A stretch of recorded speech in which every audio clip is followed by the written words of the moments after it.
Les méfaits du tabac d'Anton Tchekhov. Personnage, Ivan Ivanovitch Nyukin, mari de sa femme, directrice d'une école de musique et d'une pension de jeunes filles. La scène représente l'estrade d'un cercle de province. Mesdames et pour ainsi dire messieurs, on a demandé à ma femme de me faire prononcer ici, dans un but de bienfaisance, une conférence sur un sujet accessible à tous. Certes, je ne suis pas professeur, je ne possède aucun titre universitaire, néanmoins, voilà 30 ans que je travaille sans relâche et, pour ainsi dire, au détriment de ma santé, sur des questions strictement scientifiques. Je ne cesse d'y réfléchir et figurez-vous qu'il m'arrive même d'écrire des articles savants, pas précisément savants si vous voulez, mais tout comme, passez-moi l'expression. Ainsi, l'autre jour, j'ai écrit un très long article intitulé « De la nocivité de certains insectes ». Il a plu beaucoup à mes filles, et en particulier la partie qui concernait les punaises, mais après l'avoir relu, je l'ai déchiré. Car on peut bien écrire tout ce qu'on veut, mais impossible de se passer de la poudre insecticide. Chez nous, à la maison, c'est rempli de punaises, jusque dans le piano. J'ai choisi comme sujet de ma conférence de ce soir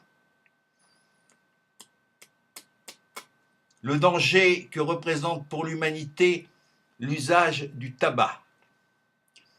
Je suis fumeur moi-même, mais comme ma femme m'a ordonné de parler des méfaits du tabac, inutile de discuter. Le tabac va pour le tabac, ça m'est parfaitement égal. Quant à vous, messieurs, je vous invite à écouter mes propos avec le sérieux qui s'impose, faute de quoi il pourrait nous en cuire. Ceux qu'effraie une conférence sérieuse et strictement scientifique peuvent se boucher les oreilles ou quitter la salle. Je fais tout particulièrement appel à messieurs les médecins ici présents susceptibles de puiser dans ma conférence des renseignements fort utiles puisque le tabac, outre ses méfaits, est également employé en médecine. Si par exemple on enferme une mouche dans une tabatière, elle crève, sans doute de dépression nerveuse. Le tabac est essentiellement une plante. Quand je fais une conférence, j'ai l'habitude de cligner de l'œil droit, mais n'y faites pas attention, c'est parce que je suis ému. J'ai toujours été excessivement nerveux, mais je ne cligne de l'œil que depuis le 13 septembre 1889, jour où ma femme a accouché, si j'ose dire, de notre quatrième fille, Varvara. Toutes mes filles sont nées un 13, mais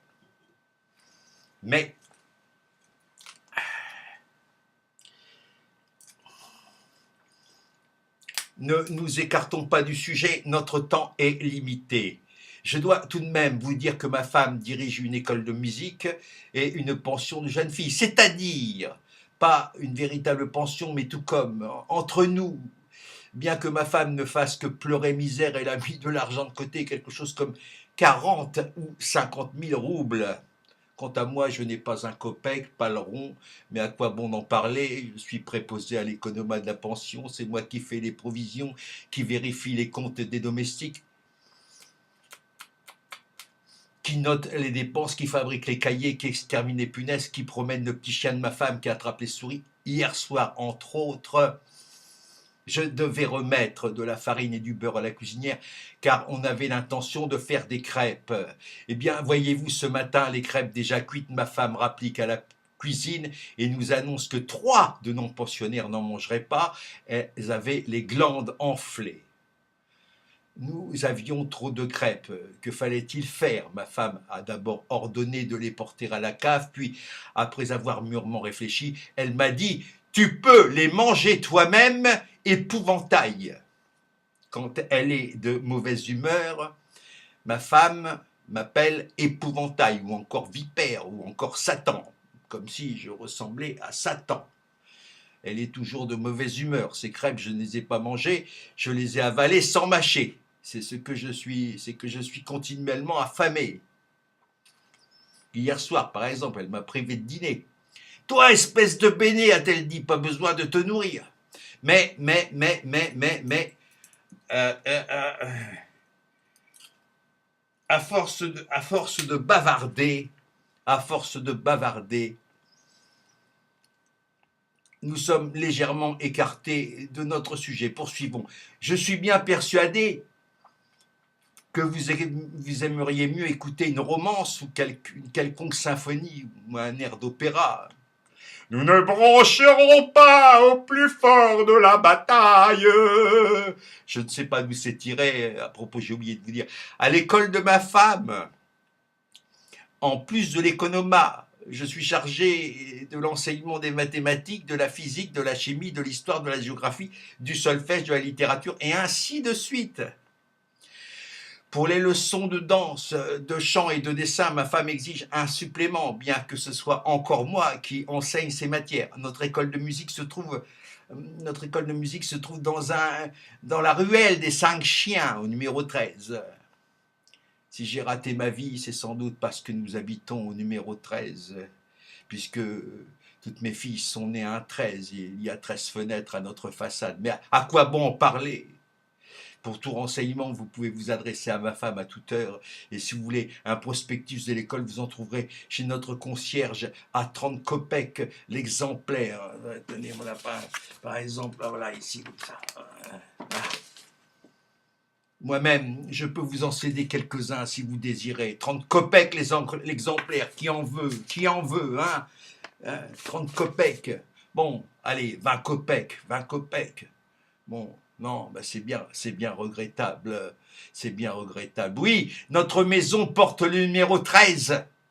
Rien ne m'a réussi, j'ai vieilli, je suis devenu stupide. Tenez, je suis en train de faire une conférence. J'ai l'air gai.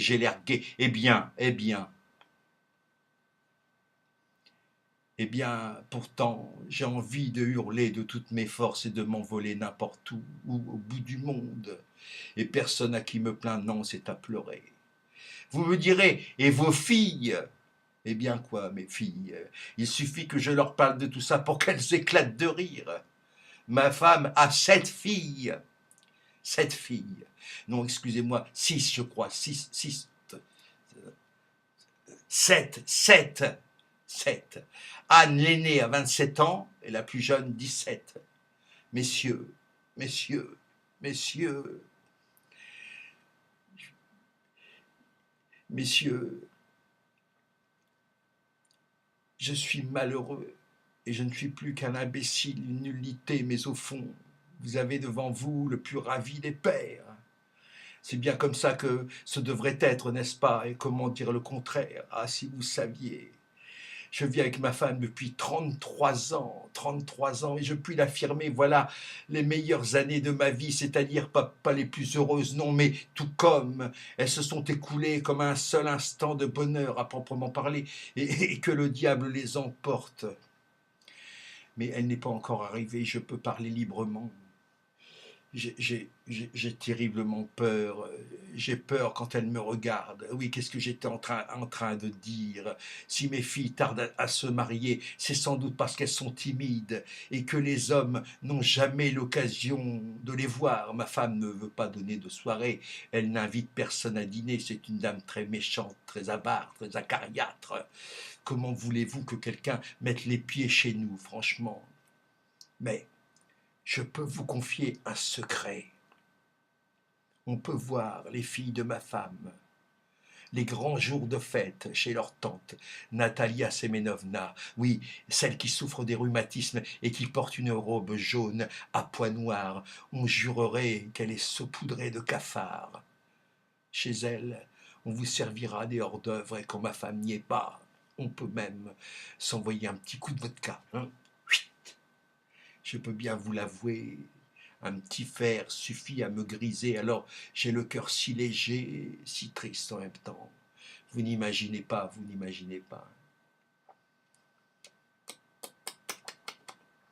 Mes jeunes années me reviennent en mémoire, je ne sais pourquoi, il me prend une de ces envies de fuir. Une envie, oh, si vous saviez, oui, fuir, tout planter là, fuir sans un regard en arrière, fuir n'importe où, fuir cette vie étroite, inutile, vulgaire, qui a fait de moi un vieillard stupide, pitoyable, un pauvre idiot, fuir cette femme bornée, mesquine, avare et méchante, oh si méchante, qui m'a torturé pendant 33 ans, fuir la musique, la cuisine, l'argent de ma femme, toute cette bêtise, toute cette mesquinerie, et m'arrêter quelque part, loin, très loin d'ici, dans un champ, me tenir immobile comme un arbre, comme une borne, comme un épouvantail à moineaux sous le vaste ciel, toute la nuit regarder la lune silencieuse éclairée.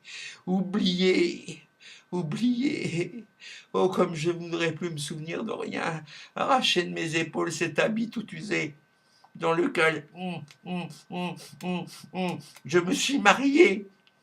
Voilà, 33 ans. Et c'est là-dedans que je fais toujours mes conférences, dans un but de bienfaisance. Tiens, attrape. Je suis vieux misérable, piteux comme ce gilet, au dos râpé, usé. Hein? Mais je ne demande rien. Je suis au-dessus de tout, plus pur que tout cela. J'ai été jeune, intelligent, j'allais à l'université, je faisais des rêves. Je me croyais un homme maintenant. Je n'ai plus besoin de rien. Un peu de repos, oui, c'est tout, de repos. De repos. Voilà ma femme, dans les coulisses. Elle est arrivée, elle m'attend là-bas. Elle m'attend.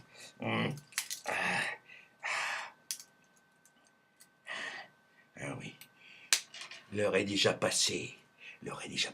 Si elle vous pose des questions, dites-lui, s'il vous plaît, je vous en prie, dites-lui que la conférence a eu lieu et que l'épouvantail, c'est-à-dire moi, s'est comporté avec dignité. Elle regarde par ici. Étant donné que le tabac contient le terrible poison que je viens de vous entretenir, je vous recommande de ne fumer sous aucun prétexte. Et j'ose espérer que cette conférence sur les méfaits du tabac n'aura pas été inutile. J'ai fini. Dixie et Hahnemann le va vite.